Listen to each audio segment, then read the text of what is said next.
Social మీడియాలో కేసీఆర్ గారైనా, హరీష్ అయినా, కేటీఆర్ అయినా, యావత్ బీఆర్ఎస్ నాయకులు వనపర్తికి సంబంధించినటువంటి మాజీ మంత్రి నిరంజన్ రెడ్డి అయినా ఈ జిల్లాను మొత్తం మేమే నీళ్లు ఇచ్చినాం, మేమే సస్యశ్యామని చెప్పి మాట్లాడతారు. వాస్తవాలు యావత్ ప్రజలకు తెలియాల్సిన అవసరం ఉంది కాబట్టి ఒకసారి జ్ఞాపకం చేస్తా ఉన్నా.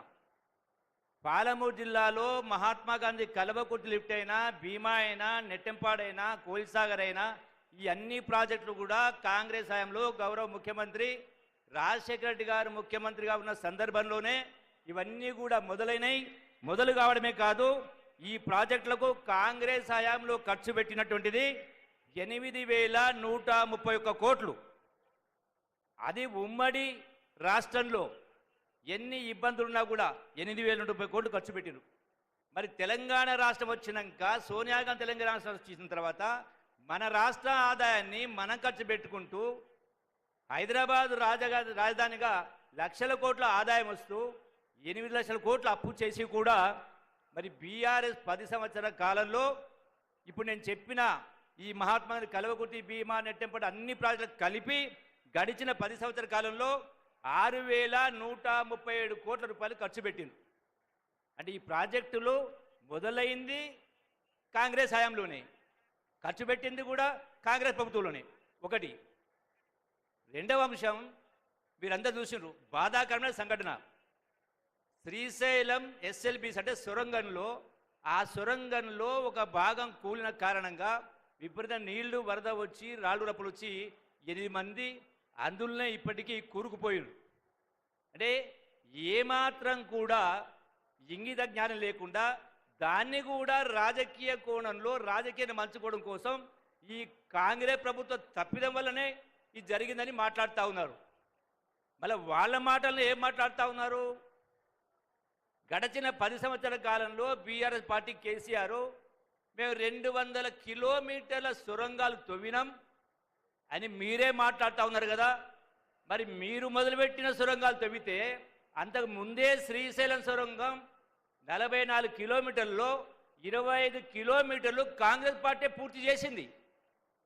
మరి 8 లక్షల కోట్ల అప్పు చేసి ఈ మిగిలిన 19 కిలోమీటర్ల సొరంగం ఎందుకు పూర్తి చేయలేదని నేను ఈ వేదిక ద్వారా అడుగుతా ఉన్నా. హరీష్ రావు ఛాలెంజ్ ఇస్తూ ఉంటాడు.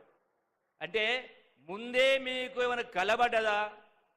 ఎక్కడైతే మన కూలి ఉందో అది ముందే కూలితో మీకు తెలిసి కట్టలేదా? నిధులు లేక కట్టలేదా? 8 లక్షల కోట్ల అప్పు. ఈ ప్రాజెక్టును సొరంగాన్ని పూర్తి చేస్తే కాంగ్రెస్ పార్టీ పేరు వస్తలేదని కట్టలేదా? ఎందుకంటే పంపులు మోటార్లు అవసరం లేదు, తక్కువ ఖర్చుతోటి ఎక్కువ ఆయకట్టుకు ఇచ్చేది. అంటే కేవలం రాజకీయ కోణాలు మాట్లాడుతూ ఎన్నో రకరకాలు మాట్లాడుతూ ఉన్నారు.